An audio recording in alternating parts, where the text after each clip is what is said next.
আমার নাম রামকৃষ্ণ, আমি ফিজিওথেরাপি ছাত্র। আমার প্রশ্ন হলো, আল্লাহর আদম হাওয়াকে সৃষ্টি করার কি প্রয়োজন ছিল, অথবা এই বিশ্ব জগৎ এগুলো সৃষ্টি করে কি উপকার পাবেন? আমার দ্বিতীয় প্রশ্ন হলো, সব কিছুই কেউ সৃষ্টি করেছে, তাহলে ঈশ্বর তাকেও অবশ্যই কেউ সৃষ্টি করেছে। আল্লাহ শব্দটার অর্থ কি? ভাই, তিনটা প্রশ্ন করেছেন। প্রথম প্রশ্নটা, আল্লাহ কেন আদম হাওয়াকে সৃষ্টি করলেন, এই সৃষ্টি করার কারণটা কি? বিশ্বজগৎ সৃষ্টির কারণ কি? আল্লাহ সৃষ্টি করেছেন আদম আর হাওয়াকে, তারা দুজনে শান্তিতে থাকুন, যাতে করে মানুষ যাতে আসতে পারে। তারা আমাদের সবার পূর্বপুরুষ।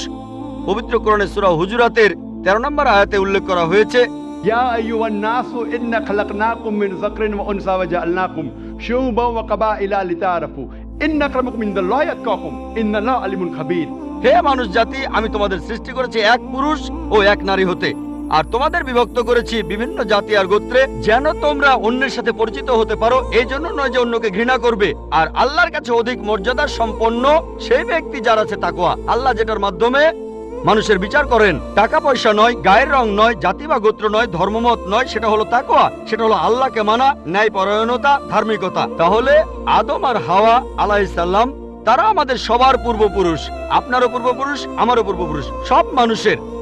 সেজন্য আপনাকে ভাই বলে ডেকেছি। ভাই, সব মানুষ ভাই ভাই। আল্লাহ বলেছেন, ইয়া আইয়ুহান নাস, হে মানুষ জাতি। আর পবিত্র কোরআনে সূরা ইসরার 70 নম্বর আয়াতে উল্লেখ করা হয়েছে, ওয়া লাকাদ কাররামনা বানি আদামা। আল্লাহ তাআলা মর্যাদা দিয়েছেন সব আদম সন্তানকেই। হোক আপনি জন্ম নেন ইন্ডিয়ায়, আমেরিকায়, ইংল্যান্ডে, জন্মান কোনো হিন্দু পরিবারে বা মুসলিম পরিবারে বা খ্রিস্টান পরিবারে, আল্লাহ বলেছেন তিনি সব মানুষকে মর্যাদা দিয়েছেন। মানুষে জন্মালে আল্লাহ তাকে মর্যাদা দেবেন। সে হোক আপনার নাম জাকির, আব্দুল্লাহ, রামু, শঙ্কর, মানুষে জন্মালে আল্লাহ মর্যাদা দেবেন। আপনার প্রশ্নতে আসি, কেন আল্লাহ তাআলা মানুষ সৃষ্টি করলেন?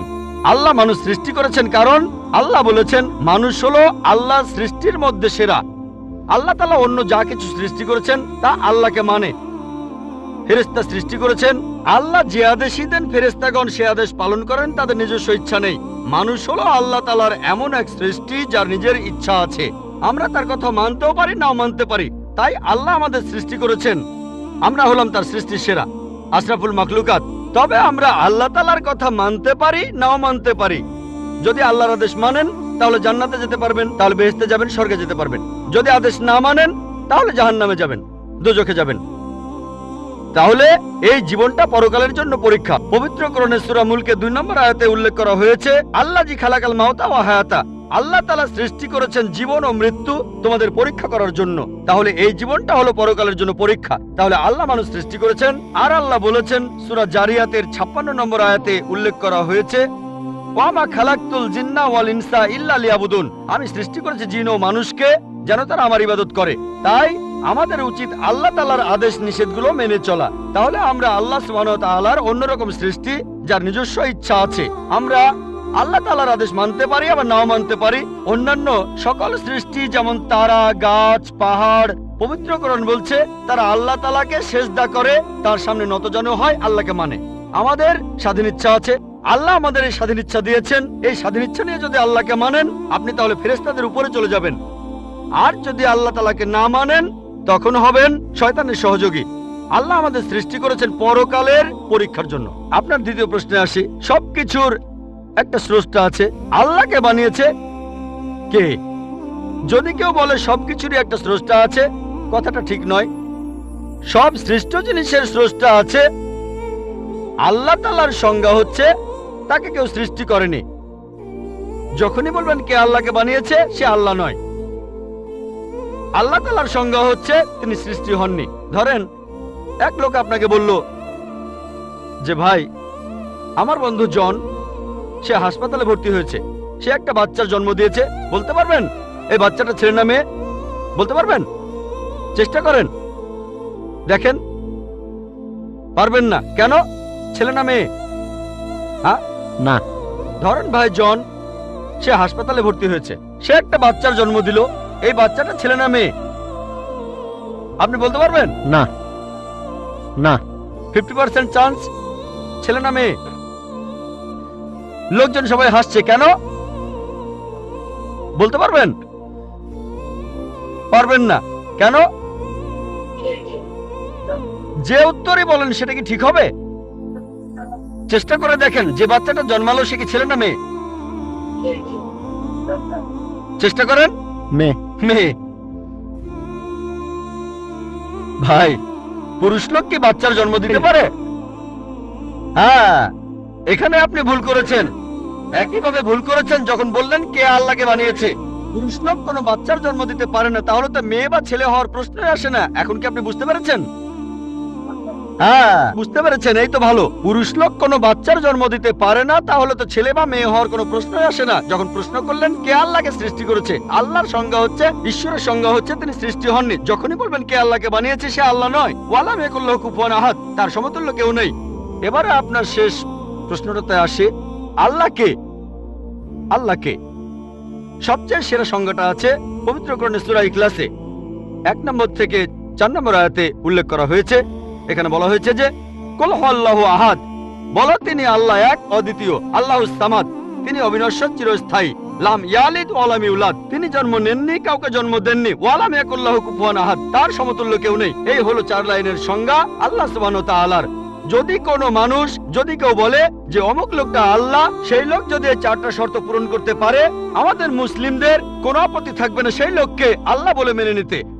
4 লাইনের সংজ্ঞা, এটাই হলো ধর্মের লিটমাস টেস্ট। আল্লাহ তাআলার সংজ্ঞা প্রথমটা হলো কুল হুয়াল্লাহু আহাদ, বলো তিনি আল্লাহ এক, অদ্বিতীয়। আল্লাহুস সামাদ, আল্লাহ বিনশ্বর, চিরস্থায়ী। লাম ইয়ালিদ ওয়া লাম ইউলাদ, তিনি জন্ম নেননি, কাউকে জন্ম দেননি। ওয়া লাম ইয়াকুল্লাহু কুফুয়ান আহাদ, তার সমতুল্য কেউ নেই। যদি হিন্দু ধর্মগ্রন্থগুলো পড়েন, সেখানেও একই রকম কথা বলা হয়েছে, কুল হুয়াল্লাহু আহাদ। এটা পাবেন আপনাদের ছান্দোগ্য উপনিষদে 6 নম্বর অধ্যায় 2য় অনুচ্ছেদের 1ম পরিচ্ছেদে। এক্কামে বিদ্বিতীয়াম, ঈশ্বর মাত্র একজন, দ্বিতীয় কেউ নেই। দ্বিতীয় টেস্ট আল্লাহুস সামাদ, আল্লাহ বিনশ্বর, চিরস্থায়ী। ভগবদ গীতা 10 অধ্যায়ে 3 অনুচ্ছেদ বলছে, আমাকে বলা হয় এই বিশ্ব জগতের প্রভু, আমি জন্ম নেইনি, কোনো শুরু নেই। তৃতীয় টেস্ট লাম ইয়ালিদ ওয়া লাম ইউলাদ, তিনি জন্ম নেননি, কাউকে জন্ম দেননি। আর শ্বেতক্ষেত্র উপনিষদে আছে 6 নম্বর অধ্যায়ের 9 অনুচ্ছেদে, নাচাই সাকাসিদ জানিতা নাচা দীপা, ঈশ্বরের কোনো প্রভু নেই, তার কোনো বাবা মা নেই। মহান ঈশ্বরের কোনো বাবা নেই, তার কোনো মা নেই। তারপর ওয়ালাম ইয়াকুল্লাহু কুফুয়ান আহাদ, তার সমতুল্য কেউ নেই। আর শ্বেতক্ষেত্র উপনিষদে বলা হয়েছে 4 নম্বর অধ্যায়ের 19 অনুচ্ছেদে আছে। এছাড়াও যজুর্বেদ 32 অধ্যায়ের 3 অনুচ্ছেদে বলা হয়েছে, নাতাস্তি প্রতিমা আস্তি, মহান ঈশ্বরের কোনো প্রতিমা নেই, কোনো মূর্তি নেই, কোনো ছবি নেই, কোনো ফটোগ্রাফ নেই, কোনো ভাস্কর্য নেই। এটা কে বলেছে? যজুর্বেদ 32 অধ্যায় 3য় অনুচ্ছেদ বলেছে একই কথা, ওয়ালাম ইয়াকুল্লাহু কুফুয়ান আহাদ। যদি কেউ বলে যে অমুক লোকটা হচ্ছে আল্লাহ, যদি সেই লোকে 4টা শর্ত পূরণ করে, আমরা মুসলিমরা কোনো রকম আপত্তি ছাড়াই সেই লোককে আল্লাহ বলে মেনে নেব। যেমন ধরেন, কিছু লোক বলে ভগবান রজনীশ হলেন মহান ঈশ্বর। একবার প্রশ্নোত্তর পর্বে এক হিন্দু আমাকে বলেছিলেন, আমরা ভগবান রজনীশকে ঈশ্বর বলে মানি না। আমি কখনোই বলিনি হিন্দুরা ভগবান রজনীশকে ঈশ্বর বলে মানে। আমি বলেছি কিছু লোক তাকে ঈশ্বর বলে মানে। আসুন দেখি রজনীশকে আমরা টেস্ট করি। প্রথম টেস্ট হলো কুল হুয়াল্লাহু আহাদ, বলো তিনি আল্লাহ এক, অদ্বিতীয়। রজনীশ কি এক, অদ্বিতীয়? সেই কি একমাত্র লোক যে নিজেকে ঈশ্বর দাবি করেছে? এরকম অনেক মানুষই ছিল, আর এই দেশে হাজার হাজার লোক নিজেকে ঈশ্বর দাবি করেছে। রজনীশ একমাত্র নয়। তবে রজনীশ ভক্তরা বলে না না, উনি একটু আলাদা। এবারে পরের টেস্টে দেখি। আল্লাহুস সামাদ, আল্লাহ অবিনশ্বর, চিরস্থায়ী। রজনীশ কি অবিনশ্বর, চিরস্থায়ী? আমরা তার জীবনী থেকে জানি, তার আত্মজীবনী থেকে, রজনীশ ভুগছিলেন অ্যাজমা, ডায়াবেটিস আর পিঠের ব্যথায়। চিন্তা করেন, মহান ঈশ্বরের হয়েছে অ্যাজমা, ডায়াবেটিস, পিঠের ব্যথা। তৃতীয় টেস্ট লাম ইয়ালিদ ওয়া লাম ইউলাদ, তিনি জন্ম নেননি, কাউকে জন্ম দেননি। ভগবান রজনীশ জন্মেছিলেন মধ্যপ্রদেশে, তার বাবা মাও ছিলেন। 1981 সালে তিনি আমেরিকায় গেলেন, ইউএসএ। তখন হাজারো আমেরিকান তার ভক্ত হয়ে গেল। তারপরে আমেরিকার অরিগন প্রদেশে তিনি বানালেন একটা সেন্টার, আর তার নাম দিলেন রজনীশপুরম, তার গ্রাম। পরবর্তীতে আমেরিকান সরকার তাকে অ্যারেস্ট করে কারাবন্দী করে রাখলো। রজনীশ বলতো যে আমেরিকান সরকার তাকে স্লো পয়জনিং করেছে। চিন্তা করেন, মহান ঈশ্বরকে স্লো পয়জনিং করা হয়েছে। 1985 সালে আমেরিকান সরকার তাকে বের করে দিলে সে ইন্ডিয়ায় চলে আসে। তারপর এখানে পুনায় সে আরেকটা সেন্টার খুললো, আর তার নাম দেওয়া হলো ওশো কমিউন। যদি রজনীশের সমাধির কাছে কখনো যান, তার সমাধির উপরে লেখা আছে ভগবান রজনীশ ওশো কখনো জন্মাননি, কখনো মরেননি, তবে পৃথিবীতে ভ্রমণ করেছেন 1931 সালের 11 ডিসেম্বর থেকে 1990 সালের 31শে জানুয়ারি পর্যন্ত। কখনো জন্মাননি, কখনো মরেননি, তবে পৃথিবীতে ভ্রমণ করেছেন 1931 সালের 11 ডিসেম্বর থেকে 1990 সালের 31শে জানুয়ারি পর্যন্ত। তার সমাধিতে এটা লিখতে ভুলে গেছে যে পৃথিবীর 21টা দেশ তাকে ভিসা দেয়নি। মহান ঈশ্বর আসলেন এই পৃথিবী ঘোরার জন্য, বিভিন্ন দেশে যাওয়ার জন্য তার নাকি ভিসাও লাগে।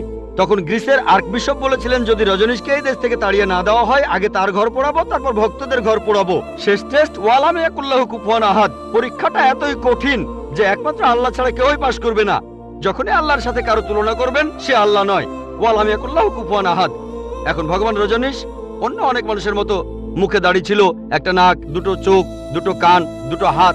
যখন আল্লাহর সাথে পৃথিবীর কোনো কিছুর তুলনা করবেন, সে আল্লাহ নয়। ওয়ালাম ইয়াকুল্লাহু কুফুয়ান আহাদ। যদি কেউ বলে যে আল্লাহ তাআলা 1000 গুণ বেশি শক্তিশালী, আপনারা কি শোয়ার্জনেগারের নাম শুনেছেন? এই লোকের নাম কখনো শুনেছেন? কখনো শুনেছেন তার নাম? এই লোক একটা সময় ছিল মিস্টার ওয়ার্ল্ড, মিস্টার ইউনিভার্স, পৃথিবীর সবচেয়ে শক্তিশালী লোক, বিশ্বজগতের সবচেয়ে শক্তিশালী লোক। যখনই আল্লাহকে তুলনা করবেন কোনো কিছুর সাথে, হোক সেটা আর্নল্ড শোয়ার্জনেগার, হোক সেটা দারা সিং, হোক সেটা কিং কং, হোক সেটা 1000 গুণ বা লক্ষ গুণ, যখনই আল্লাহর সাথে পৃথিবীর কোনো কিছুর তুলনা করবেন, সে আল্লাহ নয়। ওয়ালাম ইয়াকুল্লাহু কুফুয়ান আহাদ। তার সমতুল্য কেউ নাই। তাহলে এই হলো 4 লাইনের সংজ্ঞা আল্লাহ সুবহানাহু ওয়া তাআলার পবিত্র কোরআনে আছে। আপনি যে ঈশ্বরের পূজা করছেন, ভাই, সেই ঈশ্বরকে সূরা ইখলাস দিয়ে টেস্ট করুন। যদি তিনি পাশ করেন, তাহলে সত্যিকারের ঈশ্বর, তা না হলে নকল ঈশ্বর।